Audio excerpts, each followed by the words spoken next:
I, 25 female, overheard my boyfriend, 27 male, say that he chose the wrong girl. For context, me and my boyfriend have been together for a total of 8 years. We met between mutual friends while I was still in school and he had just moved to my town to go to college. We were friends for 2 years before we started dating. The reason for this was because 1, I was too scared to make a move, and secondly, he was in love with one of our mutual friends. After she got a boyfriend, he moved on to liking me and we have been dating ever since. Last Saturday was his birthday and he told me that he has never been thrown a surprise party and would like to experience one. I worked all week before Saturday, his birthday, planning and inviting people, getting reservations, buying a cake, etc. I asked his best friend to hang out with him for most of the day so that I could set up and get everyone to get here and hide for the surprise. The birthday party was a success and he was smiling the whole time. He had snuck out with his best friend somewhere and I wanted to find him so that we could sing happy birthday and cut the cake. As I was walking down the hallway, I heard him and his friends talking, so I kept walking towards their voices. I heard him tell his friend that he should have kept trying with our mutual friend. He told him that he should have been the man that was engaged to her and not her now fiance. He said that he hated waking up to me and that he wished that our mutual friend was the one that threw him his first surprise party. He said that he felt disgusted every time he had to kiss me or hold me because he knew our mutual friends should be in his arms instead. He said that he felt like he was stuck in our relationship and that he would end up having to marry me. He said that our mutual friend was better than me in looks from head to toe. He said that she was the most gorgeous girl I've ever seen. I went back to the party and told everyone that I couldn't find him and that we would have to wait for him to come back. When he came back, he gave me a hug and a kiss on the head and told me he loved me. I didn't want to ruin his party, so I went along with it. He doesn't know that I know he doesn't honestly love me. I've just been going along with everything. I honestly don't want to break up with him. I just want to know how I can make him fall in love with me. I don't know what I did to make him feel so unhappy, so I would like to know, how do I make my boyfriend fall in love with me? Or should I just give up on our relationship? He is the first boyfriend I've ever had and I'm scared to start dating again at my age. Girl, you're 25. Why are you making it sound like you're 80? At my age. What the? Am I the asshole for kicking my wife out after she punched my mom in the face? For some reason, what'd your mom do? My immediate gut reaction is the mother-in-law deserved it, but let's see. My situation went from bad to worse in a matter of a week, and I don't know where else to turn. I need to know if I was wrong. Possibly a validation thing because life is fucking dumb right now. My wife and I have been together for 8 years, and she just gave birth to our first and last baby 2 months ago. Up until my wife got pregnant, my mom loved her. I'm not sure what the fuck is going on with my mom or why the switch happened, but after my wife got pregnant, my mom started being very clingy to me and started avoiding my wife at all costs. Told everyone she wasn't excited about the pregnancy, etc. I threatened to go no contact with her when my wife was about 7 months along, and after that, she snapped out of it for the most part and stopped being so ignorant. The comments 100% stopped, at least, though she was still clinging to me. Now, a week ago, my mom, my sister's husband, and my sister's daughter, 12, came over for dinner. I prepared the meal. Before my wife could eat anything, our daughter got fussy, so my wife excused herself to go feed the baby and get her down to sleep. I thought I prepared enough, but apparently not, because my niece was still starving. Parentheses, she's 5'5" and 190 pounds. I haven't seen her in a year, and she was not that size then, so I didn't exactly portion in an extra 3 helpings for a child. So that's on me. Is that just like a snarky remark? I don't know what the for fuck 4 that was. I apologized and told her that I hadn't made any more and offered her crackers as I was putting my wife's portion into the fridge. After that, I just went outside with my sister's husband to smoke a cigarette and shoot the breeze. Didn't think anything of it. But then I hear yelling from inside. When I walk in, my wife and my mom were screaming at each other. Apparently my mom, who saw me put my wife's food away, gave my niece my wife's portion of food. As I was walking inside, I heard my mom say, quote, "Looks like you can afford to skip a meal," and slapped my wife's stomach right as soon as I get ready to step in, literally fast walking towards them, yelling, "Enough!" My wife whines back and punches my mom square in the face and drops her. Where do these people live? It's giving Florida. This is in Florida or Texas. I know it. Gotta It's be. certainly not Connecticut. The whole house went silent outside of my mom crying and holding her face. I tell everyone to get the fuck out. Immediately, everyone leaves, and my wife just turned towards the counter and leans with her hands on the counter, face down, eyes closed. I look at my wife and say, "You too, leave now." She says, really? She's crying at this point. I say a clipped, yep. She packs up her and the baby and leaves. I text her that night and say, I just need space. I need to decompress and come to terms with what just happened. She doesn't respond. The next 5 days, I'm texting and calling and I get nothing. She shows up here today, so now 8 days later, and hands me divorce paperwork and my baby and says, here, you have a bit to hang out with her while I pack. While I'm breastfeeding, we can work out a visitation schedule that is either at your place or my mother's until she will take a bottle. I told her, that's not what I want. I don't want to separate. I just needed time to process her punching my mother in the face. She said, quote, you needing time to process gave me time to process the fact that I refused to be in this situation any longer. I defended myself. I initially felt bad and remorseful, but you making me leave when I needed you made me see more clear. I'm done. I'm sorry for what I did, but there's no fixing this. She refused to speak to me at all the rest of the time she was there. My house feels so empty and I don't know what to do. Am I the asshole for making her leave after she punched my mom? I just needed some fucking space. That's why you live in a house with separate rooms. Or you go get a hotel. Well, you She's remove yourself. breastfeeding with a fucking baby. No, of course. Go You get a remove yourself from the hotel. situation. I mean, this is really don't know. loaded. If my spouse assaulted my parent, I would need a little bit of space. But here's the thing. Well, mom assaulted her The first. mom started this. Don't start no shit, won't be no shit. That's my whole life the mantra. mom? Like, The mom? you started, I will finish it. Like, 'cause the mom smacked her said, stomach? it looks like you could skip a meal. And a hit her- person just gave a baby. hit her in the stomach. Yeah, so she has a It newborn. sounds- Fat sounds like shamed her and then self-defense. slapped her stomach. right. Like, him making her leave it's a hard pass. That's totally crazy. Like, you can shut yourself in a room. Like you said, you can leave. Like, I understand being like, I cannot look at your face, but the wife also just went through something too. It's not like she's some violent person that wanted to assault the mom. And also this had been building up. Like, this, I really hated all the stuff early on about the mom, like really clinging to her son and not being excited about the pregnancy. Like, that's a whole nother like can of worms. But I'm not saying she was justified to punch her in the face, but to make your wife with a newborn leave, that's crazy. in the It's middle of the night or another late whole at night. level of even asking someone to leave, but with the child, like, absolutely not. This is literally grounds for divorce. Yeah. Absolutely. And listen, And 8 days. You can't assault my parent. That's like not an acceptable way to behave in the world. But like the safety and comfortability of your baby is paramount to all these other That things. too. Like, she's gonna leave with the baby, and at no point were you like, let me go instead of you. Yeah, Like, you stay here with a baby. it's crazy to me, and I would absolally want to serve that person divorce papers. Like, where are you going? Like, this was so telling of how you even feel about our child. Like, where do you expect me to go? That's such a good point. I go to a hotel with my baby, like, that's crazy. We have some edits. A little update. Okay, for the record, I am team wife. My mom deserved it wholeheartedly. Oh. And I've blocked her completely from my life. I literally just needed time to process what happened. My wife is a lot of things. Violent is not one of them. So this came completely out of left field and would not have happened without her being provoked. After it all happened, my mom sent me a text saying, quote, see, I told you she was crazy. That fat bitch doesn't belong in our life. Oh my God. I'm willing to bet she purposefully tried setting my wife off. So now I'm on my wife's side 100%. I truly just needed to process what happened, and my wife took it as me giving up on her, not defending her, and throwing her and our baby, which did essentially happen because I knew she had to take the baby with her when I kicked her out. The reason why I needed time to process everything, my dad was stupid abusive. I was beat. My sisters and brother were beat. My mom was put in the hospital multiple times. It took years for police to enforce restraining orders, and he finally died in 2013. We took a really dark turn here, guys. Yeah, I mean, there's a lot of trauma in this family. Yeah. And abuse. You know, I don't like the tone of I kicked her out of my house. We are married. We are a Yeah, team. this is we're our part of- house. This is our house. Yes. I can't even imagine a scenario where she has, by the way, been conditioned to think that that is even an option. Yeah. This is our home. You are never going to you're never going to kick me out of our shared home. But she's been conditioned over a lot of years to think that this is his home and he has the right to do something like that. Even more so now.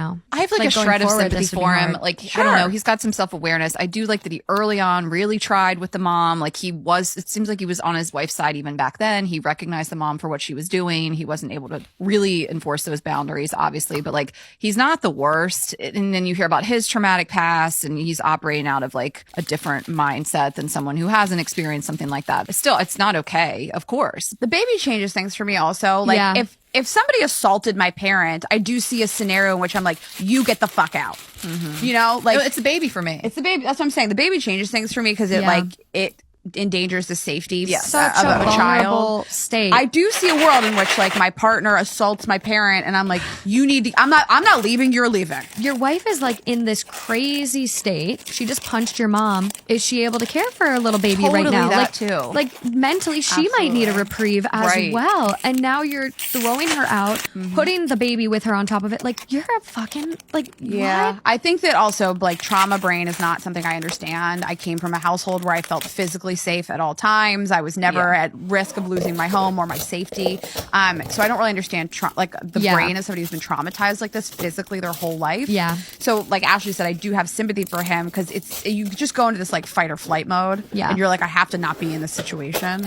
Well, and he does go on to say, violence scares the fuck out of me. I clam up and get anxious around violence of any kind now. My wife knows this, and she too grew up in a violent household. Stepdad, and she gets just as anxious and panicky around violence. Her punching my mom in the face triggered an anxious response, and I needed her gone in that moment. I needed it far away from me. I don't know why I just didn't leave. I could have, but in that moment, I just let my emotions and fear run the whole fucking circus and told everyone to get out, her included. My mom did slap her first. I guess for some reason I was seeing my wife's punch as being worse than the slap. It wasn't a hard slap, but my wife did kind of wince. Looking back on it now, she was fine following, but my mom was bleeding. Split her eyebrow open, in good shape. Thank you for all the responses. I'm the asshole. I'm going to try to go kiss ass now. So maybe they didn't follow through with the divorce.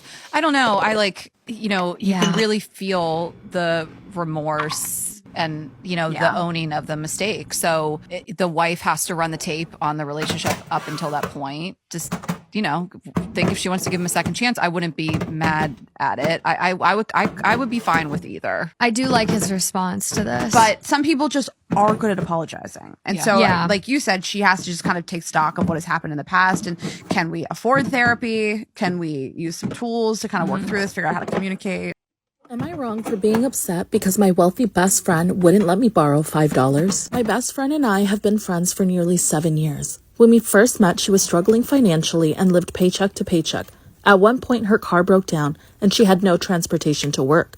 So I let her borrow my car and never asked her for gas money or anything in return. At the time, I was financially secure and was happy to help her out. As the years went by, my financial situation changed, and just like her, I began living paycheck to paycheck. By this time, she had started dating a guy she met online who revealed to her a few months into dating that he was a millionaire. They married shortly after, and suffice to say, she has not had to struggle since. There have been a few times I asked to borrow money, which I have always paid back. It's usually not much, less than $25 or so each time, and she would always oblige with no problems until recently.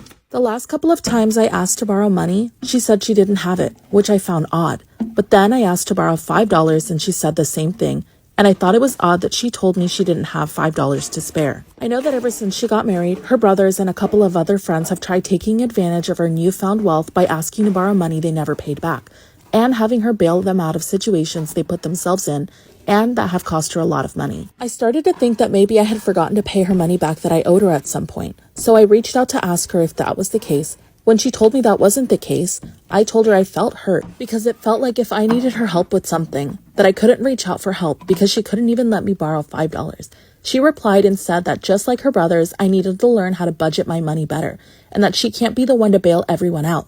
She said when she was struggling, she had to work multiple jobs and did what she had to do. I told her it's not fair to lump me with her brothers, and I have never done anything to take advantage of her. And I never would have said something like that to her when I let her borrow my car. Anytime she would ask me to borrow money when she was struggling. I told her I loved her, but that was the end of the conversation, and she replied with, "This is why friends and money never mix." Since then, she has reached out and said, "I didn't deserve that conversation last night. I hope you know that. Understand I'm not entitled to anyone's money, borrowed or not. But when she was in my shoes, I did everything I could to help her out. I could understand if I asked to borrow a large amount of money, but I literally asked for $5.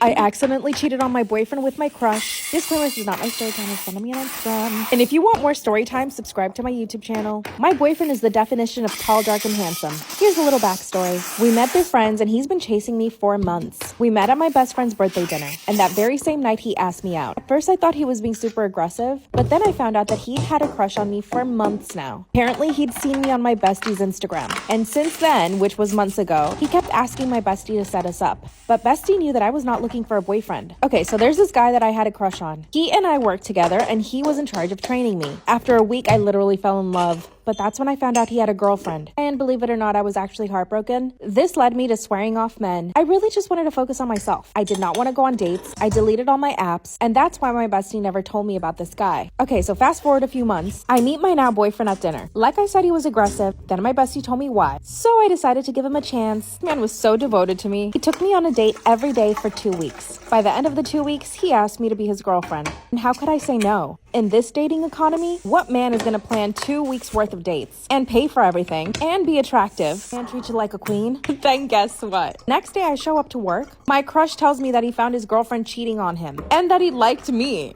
Go to part 2. I accidentally cheated on my new boyfriend with my old crush. Disclaimer, is now my story time. Send me on Instagram. And if you want more story times, follow me on YouTube. The very next day after my new boyfriend asks me to be his girlfriend, I show up to work and my crush tells me that his girlfriend cheated on him and that she broke up with him. And then he confesses that he's had a crush on me since I started working there, but that he never acted on his feelings because he had a girlfriend and he thought that she was being faithful to him. That's when he came in for a kiss and I let him do it. Okay, so here's where I messed up. I completely forgot that I had a boyfriend and that he had just spent 2 weeks wooing me, taking me out to lunch, whining and dining me every single day for the past 2 weeks. Yeah, that guy, I completely forgot he existed. I was so excited about my crush liking me back that my new boyfriend just slipped my mind. After he kissed me, he said, "I know you've liked me too." And so I told him that I did like him too. That's when he asked me if I wanted to go get lunch together, and we did. And we had a magical time. And because there was all this pent-up tension between us, stuff happened in his car. And throughout all of this, I still didn't remember my boyfriend. Not until he sends me a text message asking me if I needed a ride home. He knew my car was getting fixed and I was relying on Ubers. I mean, could this guy be any more perfect? And here I am sitting in my crush's car.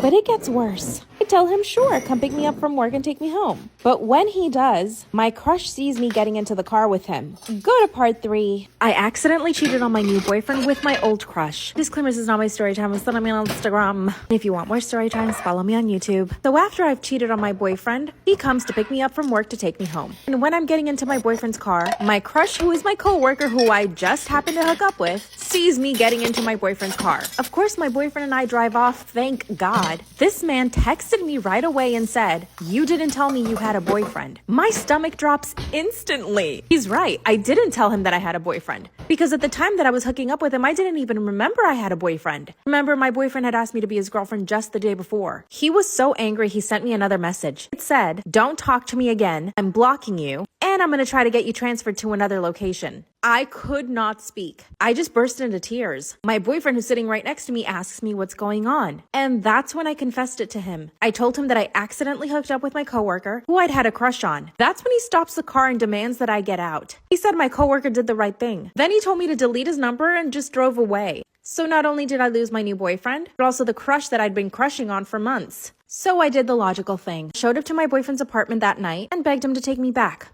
After 5 hours of discussing everything, he finally agreed to giving me another chance. Do I deserve this? Or am I just the most horrible person ever? Bye. Am I the asshole for giving my nephew food from the trash? Disclaimer, this is not my story.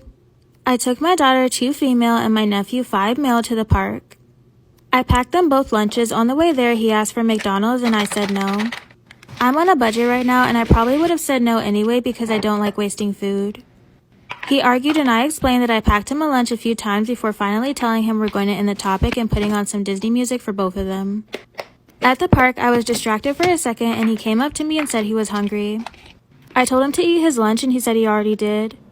I hadn't seen him touch it yet, so I didn't believe him because there's no way to eat a lunch in 5 seconds. I asked for the bag and he said he threw it away. I went over to the trash and the bag was on top. I took it out and none of the food had been touched. I brought the bag to him and said he missed a few things. He wouldn't take it and said it's from the trash. I said none of the food touched the trash. The bag and individual food containers both kept the food clean and the bag had just been on top of the trash anyway. Am I the asshole for giving my nephew food from the trash? Disclaimer, this is not my story. He started to cry and said he didn't want food from the trash. I asked why he put it in the trash then, and he said because it was yucky. I packed the foods I know he likes, so I knew this was about McDonald's. I put the bag back with our stuff and said it was there when he changed his mind. He complained the rest of the day that he was hungry, and I kept telling him to go eat his lunch. He started sobbing at one point about how hungry he was, and I offered him some of my daughter's food she didn't finish, but he didn't want, quote, baby food. When we got back to my brother's house, he was still crying about McDonald's. He ran up to my sister-in-law and screamed, "Uncle made me eat food from the trash." She was confused, so I explained that he put his lunch bag in the trash and I took it back out. My sister-in-law said that was disgusting. I said the food was protected by individual containers and the bag, but she said eating out the trash is never okay. She asked me if I would eat food out of a restaurant dumpster. I felt like she didn't understand what happened, so I decided to leave and talk about it later. When I talked to my brother, he said it was okay, that I got overwhelmed and made a bad judgment call and to give her time to calm down. Am I the asshole for not agreeing to share a hotel room in Vegas with my sister-in-law? My wife, 38 female, and I, 38 male, are your average busy parents with stressful jobs and stressful kids. That sounds like it sucks. Dina has two best friends, Shauna and Samantha, who live in different states. Last month, Shauna asked my wife if she wanted to run a half marathon in Vegas. When Dina brought up going to Vegas, I said half jokingly that I had never been to Vegas and she can't go twice before I had gone once. She asked if I meant it. I said yes. So she was like, okay, I guess we can work it out. Samantha and Dina's sisters ended up going too. I later backed out, not wanting to be the third wheel to a girls' trip. A few days after I backed out, my wife found out that Samantha's husband, Jim, is going and asked if I still wanted to go. I excitedly agreed. A few weeks later, my wife asks me, hey, you're okay with sharing a room with my sister, right? I said, no, I'm not okay sharing a room. Why would we share a room? She explained that we would share a room with her sister to help save her and us some money. Apparently, Shauna is going to share a room with Samantha and Jim. I said, every single person on this trip makes 6 figures other than your sister. Why would we share a room to save money? Why doesn't Shauna share a room with your sister? Why would we give up our privacy to save money? My wife was not having it, and we fought over it, but it didn't resolve anything. The more I thought about it, the more it upset me. We don't go on enough dates. We're never away from our kids for more than one night. Why would she feel okay with removing any chance at intimacy during a 4-day trip away from the kids? Okay. Sounds like there are some larger issues at play here. A week later, I asked her thoughts on our Vegas trip. She explained that we wouldn't be spending any time in our room together anyway.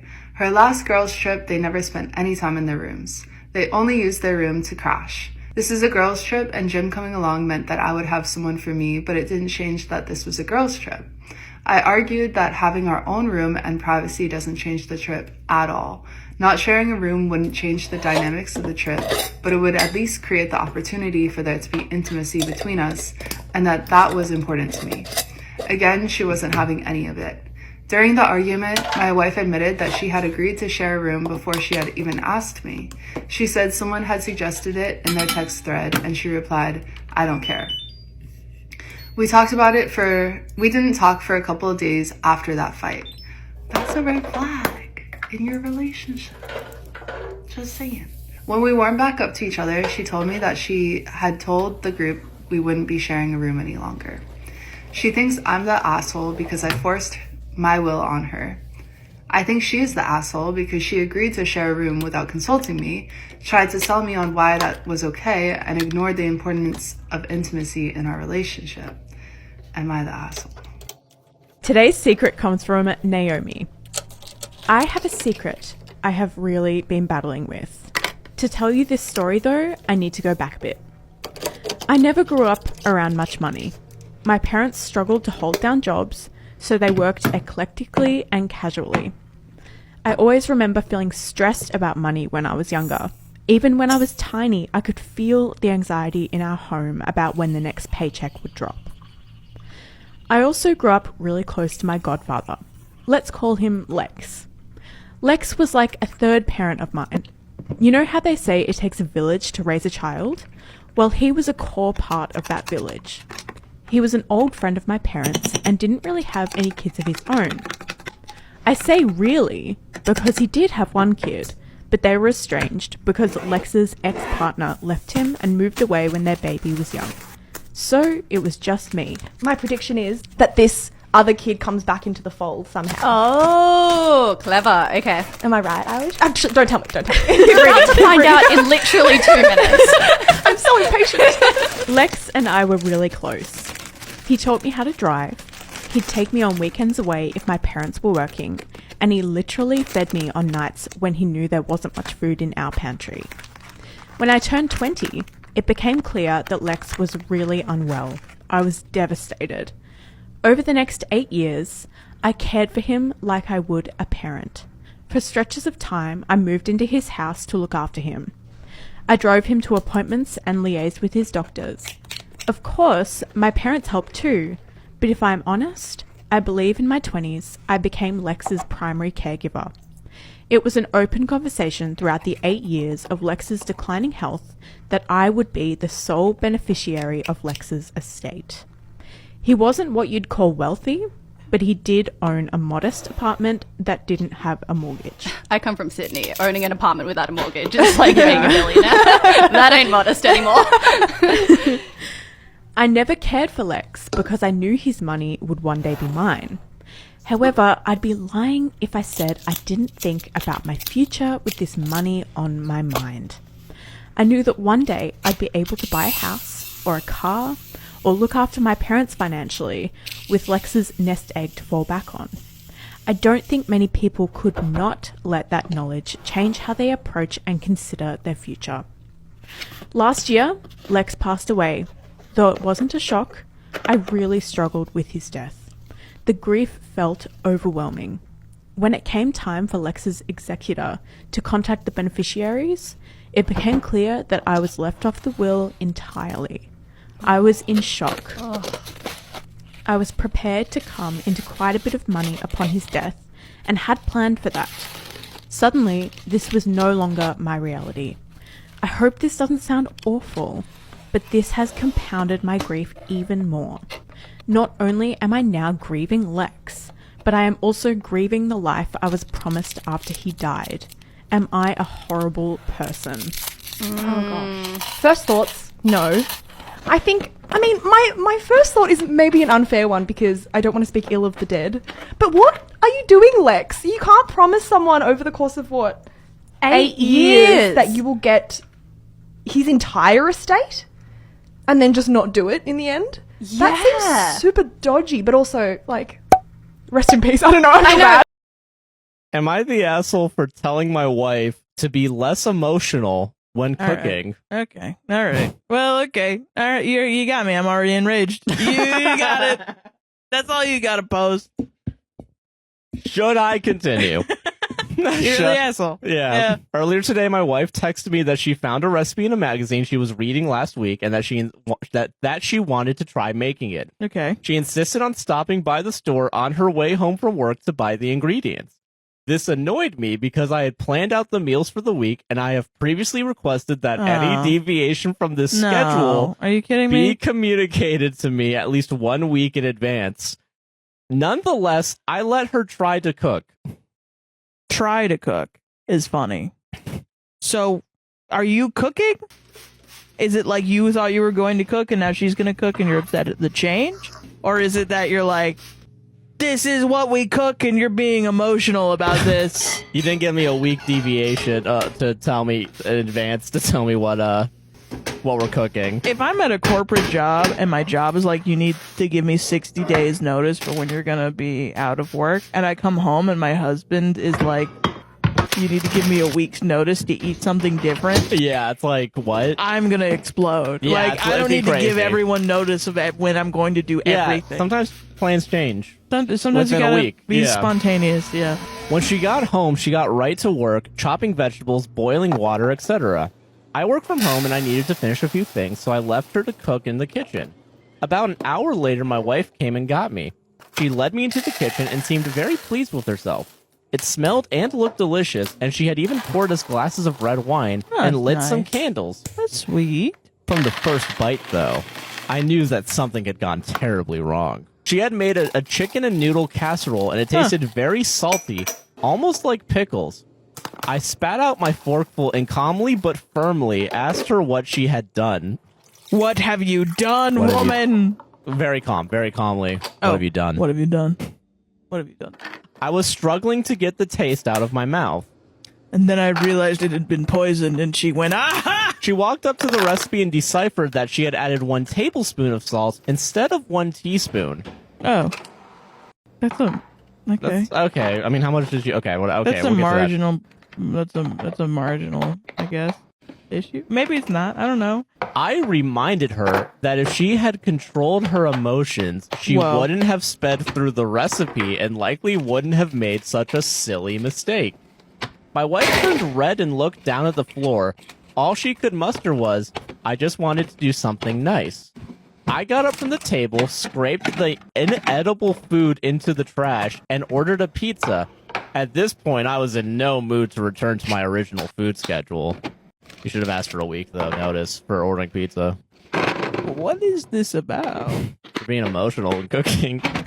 Like, I know, like, ARFID and stuff, where you're someone that is, like, you don't like eating new foods and stuff. Yeah. That exists. So, I don't know, maybe it's this guy, but it's like, what's with the shaming? The shaming is the problem.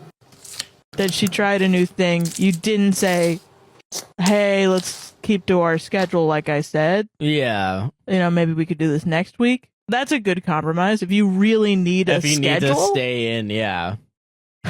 But being like, I knew that this would be terrible. I knew it was going to be fucked from the beginning. How fucking dare you? God. Okay. Tasted like pickles is funny as fuck. Because, like... I don't believe that no. for a second. Okay, all right. When I was done ordering, I asked my wife how she would avoid doing such a thing when she cooked in the future. My wife seemed angry about the question and said that I should just, quote, drop it. I refused. I told her that she had wasted our money on these ingredients only for us to throw her entire dish away, us. I asked her if she even cared about how that made me feel, but she just shook her head and angrily stormed out of the room. I've been trying to get her to speak to me for a few hours, but she just wants to pout. I get so tired of her ridiculous behavior, and I feel incredibly disrespected by her. I guess she wants me to apologize, but I was the one who ultimately saved dinner. Am I the asshole? You can't exist. If this was written by an AI, like, this would make sense if it was written by an AI, but we should also be scared. Yeah. Because it sounds like the AI already hates human beings. Because whoever wrote this hates women. Yeah. Whoever wrote this hates either this one specific woman, and this is real, or this is fake, and they wrote this because they just, they hate women that have problems within their marriage. Yeah, and are talking about it on Reddit, and they're tired of women being like, oh, men are terrible all the time. But instead of having a rational reaction to it and actually critiquing it and talking about it, like adults in the marketplace of ideas, instead of doing that, you write a fucking Reddit post where you like mischaracterize a husband into being like the world's worst husband. Yeah. Am I the asshole for refusing to let my nephew use my car after he totaled his? So my brother this morning calls me and tells me my nephew got into a car accident and totaled his car. He's fine, just bruised on his body. I asked what happened, and my brother told me he hit some black ice. I knew this was a lie because I've ridden in his car before and he drives like a maniac. I literally had to tell him multiple times to slow down, and there is no need to speed and go in and out of traffic. Oh, he sounds like the worst. What makes matters worse is his car is a crappy 93 Honda that sounds like it's held up with duct tape and bubble gum. I've told my brother multiple times about how he drives, and my brother drives the same way, even worse, and I refuse to drive with him. On the phone, he asked if my nephew can use my car to get to and from work. I told him, hell no, I'm storing my car at my brother's house upstate because I live in the city and to have it here is annoying, but I'm going to probably sell it before summer. I told my brother to put me on speakerphone so that my nephew can hear me say, I told him he will not be using my car. You're 21 years old and you're an adult who needs to face the consequence of his own action. I've told you multiple times to stop driving that way before you kill yourself or somebody else.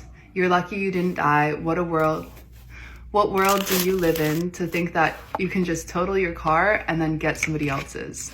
You're a man and an adult. Take the train to work like everyone else. Pop off. He started to complain, saying that to get to work by train, you have to take it to a certain stop, then it goes back one stop for a different train line and forward to his location. And I said, so what? Handle your business, wake up an hour and a half early and go to work. You're not a kid. He starts saying something and called me an ass. I see him this Sunday and I just need to know, am I the asshole? Am I the asshole for taking back our groceries that my wife gave to her sister? Disclaimer, this is not my story. My wife, 30 female, has a younger sister, 28 male, that has 4 kids. My sister-in-law is a married stay-at-home mom and her husband, 31 male, works 35 hours per week. Money is tight for them, but they still go on annual vacations, drive newer cars, and more. My wife and I keep separate finances except for a joint credit card and a household bill. I also do most of the grocery shopping. A couple of years ago, I found out my wife had been buying groceries for my sister-in-law on our joint card. She was spending $150 to $200 per month for a few months. She said that her sister had came to her saying they were tight on money and that she needed help feeding their kids. This was about a month after they had got back from their most recent vacation in Mexico. I told my wife in no uncertain terms that I'm not supporting their family. She argued with me saying that we could more than afford it. I said that I didn't care if she wanted to support them, but that's her business. Am I the asshole for taking back our groceries that my wife gave to her sister? Disclaimer, this is not my story. My wife stopped buying them groceries on our joint card after, but I'm sure she told her sister because she's been standoffish. In the last few months, grocery costs have been increasing thanks to inflation. To save money, I bought a whole cow for about $4,000 that will last us more than a year, and my wife and I split the cost. Yesterday, I went to the freezer to pull some steaks and saw the amount of beef was visibly lower. I checked our security cameras and saw my wife leaving the house with a big box. I texted her demanding to know if she had taken a bunch of our meat to her sister, and she replied yes. We have a copy of her sister's keys, so I drove to her house and told her I was taking back what my wife brought over. She said I was taking food out of her kids' mouths, and I said I don't care. She already had one roast in the oven, but I went to their freezer and took about 40 to 50 pounds of meat from our cow. I wrapped it all except the roast in the oven and drove home. My wife yelled at me, saying she couldn't believe how selfish I was and that her sister called her crying. She also said that she paid for half of it so she could do whatever she liked with it. Am I the asshole for telling my family to shut up, get over themselves, and to accept that I never wanted my son to have the names they like? My wife, 25 female, and I, 26 male, welcomed our son Callum into the world just over a week ago. I had expected our son's name wouldn't be a favorite among my family, but I had believed and hoped they would just love us enough to accept that the name isn't one of the more vintage and old-timey names my family loves. They expressed their dislike for the name immediately, and they were asked to leave by me because my wife was in recovery and didn't need to deal with their bullshit. Good shit. Good shit. They called me up the next day and they asked me why I had gone so different from the rest of the family. I told them we went with a name we both loved and felt that it would work for our son his entire life. I really wish families would let go of the expectation of people naming their kids what you want them to. Like, that does not fucking make sense. Like, the sooner you guys let that shit go, the sooner you will no longer have to be disappointed. Like, that, it's fucking weird and it needs to stop. My family told me Callum is not the kind of name a person should wear into adulthood, that it ages terribly. I know your family's full of a whole bunch of Walters and Williams and Bartholomew's and shit like that, huh? I know they are. I hope he name drops. I really hope he does. My family told me Callum is not the kind of name a person should wear into adulthood, that it ages terribly because it sounds like a little boy's name. I told them Callum is a well-established and long-used name, just not in the way they like for names to be. They told me Callum does not compare to the names that my nieces and nephews have. What the fuck does that have to do with me? That don't have nothing to do with me or Callum. It doesn't compare to the names that my nieces and nephews have or that my siblings have. I used to have another name and I changed it at 18. What was it? What was it? Harvey? Is your name Harvey? What was it? What was it? I'm trying to think and my mind ain't thinking. What was it? Before I get too carried away, I should say that the types of names my families like are Oh, he's name dropping. Reginald, Harold, Desmond. I like Desmond. Bartholomew. Wait, I guess Bartholomew. Maximilian, Clarence, and my old name was Herbert. I was close. Goddamn, I was close. Harvey, and Herbert. Yeah, I was close. The girls' name are the same old style. My family loves that. I'm good with that. I wasn't good with my old name and I changed it, and I didn't want a name for my son that would fit with them. I told my family as they were complaining to me that we had decided and the name was not changing, so they should adjust to it. They were quiet for a day and then got back in touch to say they couldn't bring themselves to accept it, and I should really consider why they love the names they do. Y'all want to have babies running around with old people names. Now listen, I do understand that every old person was once a child. But you're not going to force me to give my child an old people name because one day they gonna be an old people. I'm sorry.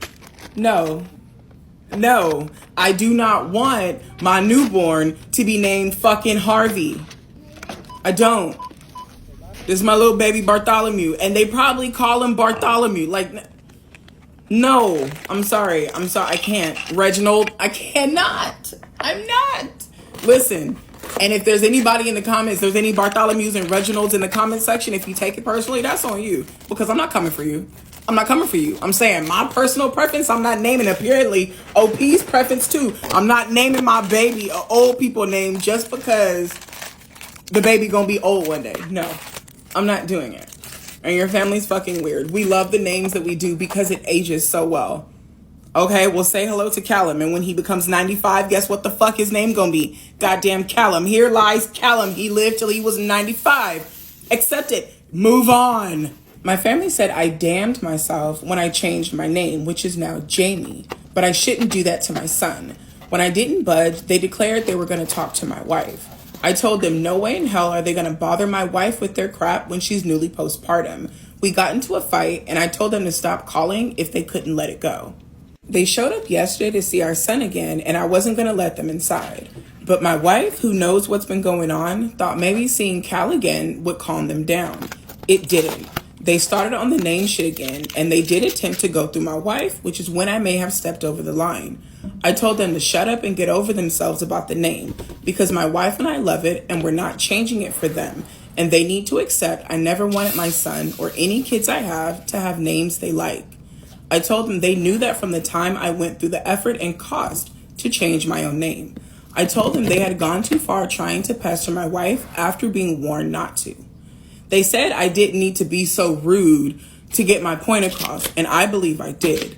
But I'm also doubting if I went too far. Am I the asshole? No, you're not the asshole, because how the fuck are you rude when you've literally kicked these people out of your house? You put them out of your house because they immediately started talking shit about what you and your wife decided to name your child. Then they proceeded to call you to berate you about a name you gave your child. You told them this is what it is, leave it alone. They decided we're going to ignore you and we're going to go to your wife. You told them do not do that. Again, they chose to ignore you. Come to your home. In your home to disrespect you and try to go around you and convince your wife to change the name that you guys decided to give your fucking child. And when you are tired of being ignored and disrespected in your own goddamn home, and you put your foot down and you let them know that that shit ends now, you're rude. Sometimes being the asshole is necessary.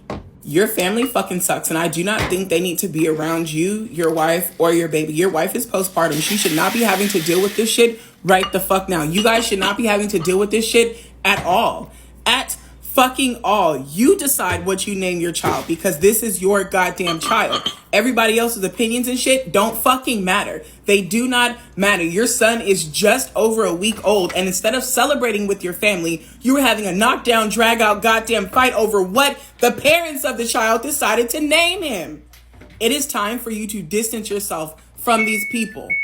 Let them know, if you cannot learn to shut the fuck up and accept that my child's name is Cal, do not come around. Am I the asshole for calling my wife mentally abusive? Oh my god. For Okay. lecturing me about drinking non-alcoholic beer? You told me this one earlier. I still don't know what it fucking means. Yeah, don't worry. We'll get to it. So I, 33 male, have been sober for almost 1.5 years now. Okay. I used to love drinking and partying, but I started slowing down once I hit 30, and a medication I went on last year caused me to quit completely. Okay. I'm off the meds now, but I decided to stay off alcohol and truly love all the benefits of sobriety. My wife, 37 female, also used to drink often but quit long before me, although she will very rarely have some wine or champagne at like a wedding or something. Okay.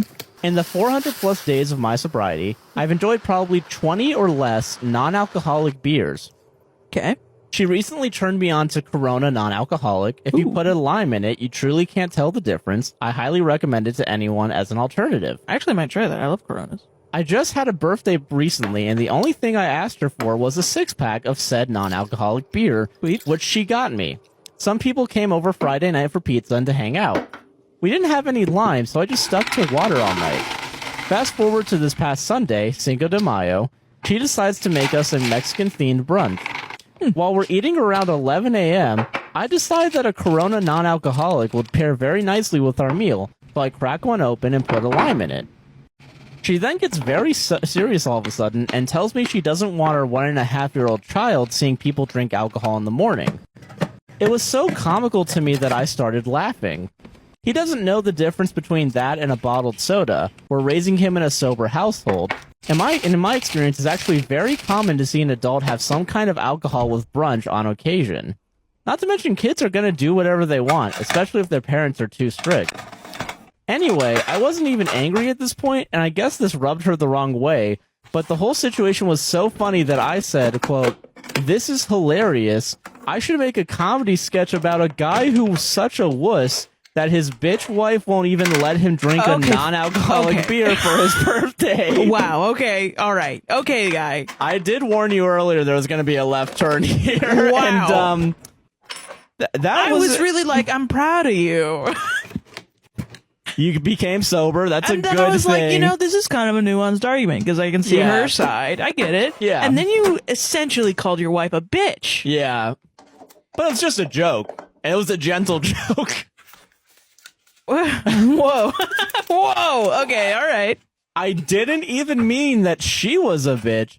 I just meant it in the cliche sitcom trope kind of way. We often jokingly compare ourselves to Doug and Carrie from King of Queens as an example. And as we all know, Carrie's a huge bitch like my wife. No, I'm joking. That would be so That would funny, be really though. funny. My memory gets fuzzy at this point, but she flies into a tirade about how bad it is for our child to see this. She bought them. How I drink a non-alcoholic beer every day. This isn't even remotely true. And I can never do this again. I literally don't care. I like non-alcoholic beers, but I could easily live without them. I'm going to be honest, I'm not even listening. You called your wife a bitch. Yeah. I'm not even listening to what you're saying. I don't give a shit. So I tell her that she's being incredibly unreasonable. Yeah. And that this is mentally abusive behavior. Fuck off, dude. This was a major gut punch. She initially tells me to get out but comes off it. She ended up sitting on the couch for several hours and won't speak to me. I've tried to see her side of this, but honestly, I can't get there. There's no past trauma related to alcohol. I simply quit to be healthier. Am I the asshole? No, you're a bitch in the same way that a sitcom character is a bitch. But, like, you're not a bitch, you know what I mean? I actually don't know how to describe what these men are doing wrong because I just don't think you have the capacity of understanding what's wrong. Louis, we are back again with Menu Log, reacting to listeners' secret menu orders. Nom nom nom. What It's am I time to doing? hear another one. I'm eating it up. Let's hear one. Hello. Okay, my cheeky menu log order. On a Friday night when the husband's out, it's got to be some chili oil dumplings, but not just like your standard hate chili oil. Like I'm getting pork and cabbage, maybe some steamed and fried again, maybe some fried rice, some spring rolls. Like I'm going all out. And then I've got enough for the whole weekend, and the husband doesn't get tea. But that's my menu log guilty pleasure, 100%. It's a whole banquet. Yeah. And I love it. And we love the leftovers. A leftovers queen. I also can smash an absurd amount of dumplings. You know when you go out for dumplings with your friends and they're like, should we just get like 8 to share?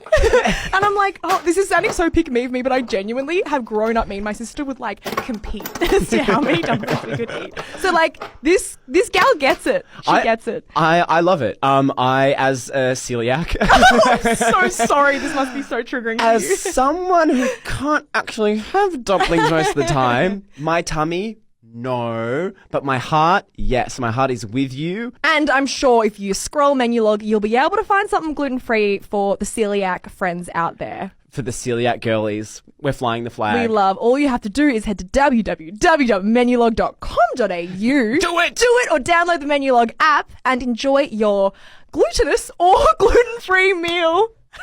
Yay! Gluten-free representation. We love to see it. Thank you, Menulog. Am I the a-hole for not wanting my fiance's mom to cut his hair before our wedding? My fiance's mother is a jack of all trades, LPN, hairdresser, and dog groomer. Currently, she is an LPN for work, and she's in her mid-50s. She only cuts hair from her house now. I love her very much, but personally, I believe she has outdated hairstyling techniques. She seems to give very exact, bowl-type cuts for men, and they tend to poof out on the sides as well. That sounds amazing. 2024, let's bring that back. Whenever my fiance gets a haircut from his mom, I don't really like it, but he insists to not hurt her feelings. I've swallowed my words for 4 years, every haircut he gets, but my wedding is where I want to draw the line. That's unfortunate. I've had her cut my hair a couple of times, and the last time she cut my hair, I had her take length off.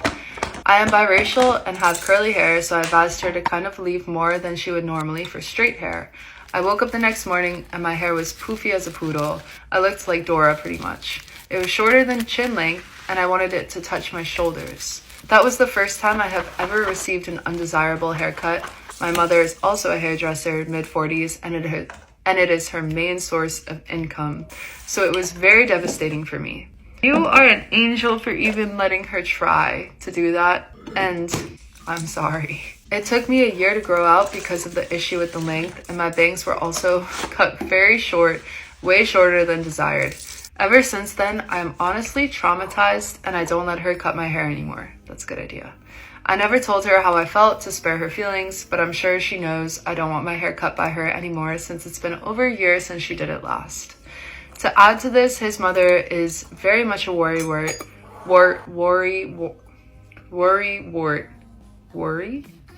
Why does that sound weird right now? And she seems very perfectionist, so oftentimes she cuts more and more and more off of your head because she wants it to look even. This type of thing worries me and is probably why I had such short hair after my last cut with her. Every woman dreams of this day, and I want our wedding photos to be beautiful. I just want to see his hair in a more up-to-date hairstyle than I believe his mom can give him, at least for our wedding photos. It matters very much to me. Am I the a-hole for requesting my fiance goes to a younger, more up-to-date hairdresser before our wedding date? He claims it will hurt her feelings, which may be true, but isn't our wedding about us? Am I the asshole for telling my wife that since she is home full-time, she should be doing more? Disclaimer, this is not my story. My wife lost her drive she had to work when COVID hit. The kids came home full-time and she had to stop work, but she never went back to work when they went back to school. She and I had worked together at one point at an incredibly well-paying job, but as soon as she got in a position of power and people started giving her a hard time, she cracked and couldn't do it anymore. She quit the next day. She was making $28 an hour. Since then, she has sat home and played games that generate money on her phone. She has like 8 apps that generate money, but it's not much. She sits home all day doing essentially nothing outside of cooking meals. She cleans thoroughly and maybe once a week, so I always come home from work to a semi-dirty house in between the kids and the animals. At this point, I'm starting to think she lounges around all day. I've talked to her about getting a job and she will apply for places, but if she doesn't get a call back or if they give the position to someone else, she will immediately become discouraged and stops trying again. She does get child support for one of her kids. Am I the asshole for telling my wife that since she is home full-time, she should be doing more? Disclaimer, this is not my story. She gets child support for one of her kids, but both her children's fathers are deadbeats and do not take the kids at all while she's pushing to go through the courts. I know for certain that she's depressed, but I'm starting to lose myself mentally because of the house clutter and being the sole provider. I want her to get help, but at this point, I'm more concerned with the fact that I'm constantly broke. Yesterday I was feeling off and didn't feel like speaking at all. She asked me what was wrong and I said nothing. Later on I mentioned the job thing and she asked if that was what was bothering me. I told her it was mixed with the house looking the way it does. She asked if I understood how much she does during the day for upkeep and I was honest and just said no. It doesn't look like she does anything at all and it would be nice if she was doing more. She started crying. She said I make her feel like an absolute burden and she's tired of trying when it's not like I notice anyways. She then showed me a picture of the house trash and said this is what I deal with every single day while you're gone because of your dog. So update number 2. My wife admitted to the affair. So this was the next day. Not sure if posting something in my profile will be seen by anyone, but I don't feel like making another update in the subreddit. Today my wife asked me to stay home from work so we could talk. She laid in bed all day yesterday trying to get me to feel sorry for her, but I paid absolutely no attention to her and ended up leaving the house to go to my family's Super Bowl party. I wasn't in the mood to go, but I wasn't going to sit at home with her. It really bothered her that I left. She kept texting me things like, "Who just leaves like that?" When something like this is happening, who is that cold and callous that they just leave and go to a party? I stayed home today to talk to her. She was full of tears. She's so sorry. According to her, she really was going to the gym twice a day because she likes going there. That's where her friends are. Makes her feel good. It's fun to her. She met this guy there and he started flirting with her. Everyone likes him. He's one of the most popular guys there. I didn't realize there were popular people at the gym. Because you're a loser. She didn't reciprocate very much at first, but he gave her butterflies, and she just found herself flirting back without thinking. She said it felt like when she had a crush on somebody when she was in school when she was younger. They started texting. At first it was just friendly and nothing sexual for months, but she'd feel giddy every time she got a message from him. She was really attracted to him, but told him that she was married. There could never actually be anything between them. According to her, he kept flirting with her anyway and said, "Sure, we won't cross the line." Until they did cross the line. She said she had tried to resist it for a while, but then one day they kissed. She admitted to enjoying it, but also feeling that it was wrong. She must not have felt that bad because she slept with him for the first time later that night. She described it like falling in love with somebody for the first time. Oh my God. All she could think about was him. Is she in love with him? She doesn't know. Is the baby mine? She thinks so, but there's always a small chance it could be his. He always uses a condom, so she doesn't think it's his baby, but they were sleeping together at the time she got pregnant. She loves me. She can't help that there's just this huge spark between the two of them. She doesn't know if she loves him. She doesn't know if the baby is mine. She doesn't know why she did this. She doesn't know what she thinks we should do. The nail in the coffin is when she said, "You wouldn't really leave me if it's not your baby, would you?" She had the balls to ask me that. I told her, of course I'm leaving her, and I wouldn't raise another man's child. She seemed shocked. She said, "Really? With everything we have and all of our history, you wouldn't even consider it?" She can't be serious. Considered, no. I told her, no, I would never consider it. She agreed to get a DNA test. She tearfully agreed, like I'm supposed to feel sorry for her about it. I don't know who this woman is. She was crying the whole time, but not tears of an ashamed or a sorry person. They were tears for herself and meant to make me feel bad. Feel bad for what? That her heart is apparently so torn. And then OP keeps talking in the comments. She ruined my life, but I just feel numb right now. I barely feel anything at the moment.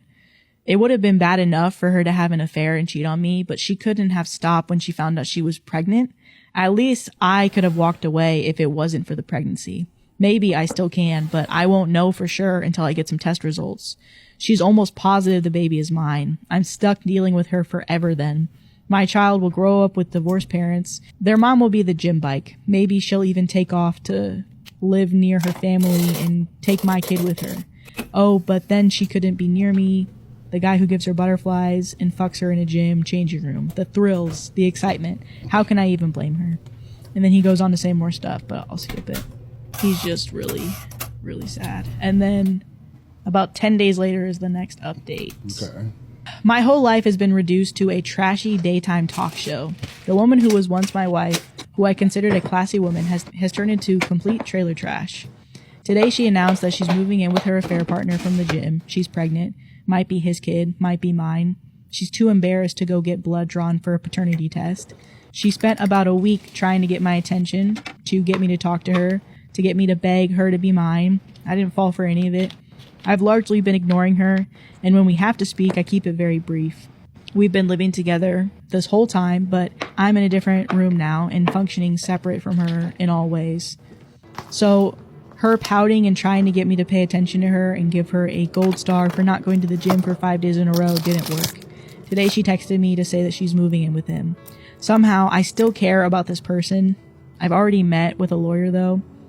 I can care about her as a human being and a possible mother of my child without being married to her. Still, it stung to hear her say she was going to be with him. I told her it wasn't a smart move to leave the house. I've even told her she can probably meet with a lawyer. She doesn't care about anything I have to say. I don't think she needs to move in with anybody. I actually feel bad for her that she can't just be on her own. I asked her if he actually knew that she was pregnant and wanted to know what story she'd been telling him this whole time. She said that he knows and he doesn't care if it's my baby. He loves her and he wants to be with her. Bizarre. You can't find anyone else, someone who isn't married and a pregnant woman. Why would you take that on? Doesn't make sense to me. He's scum, but he's good-looking scum, who apparently is gainfully employed and owns his own home. So you can't tell me that my married pregnant wife is your only option here. I just can't imagine being a single guy like that and wanting to put up with his baggage when I could have other options. And if this really is my baby, then what? They'll live with my wife and this weasel 50% of the time? I don't know how my life turned into this mess, and she thinks it's embarrassing to have her blood get drawn.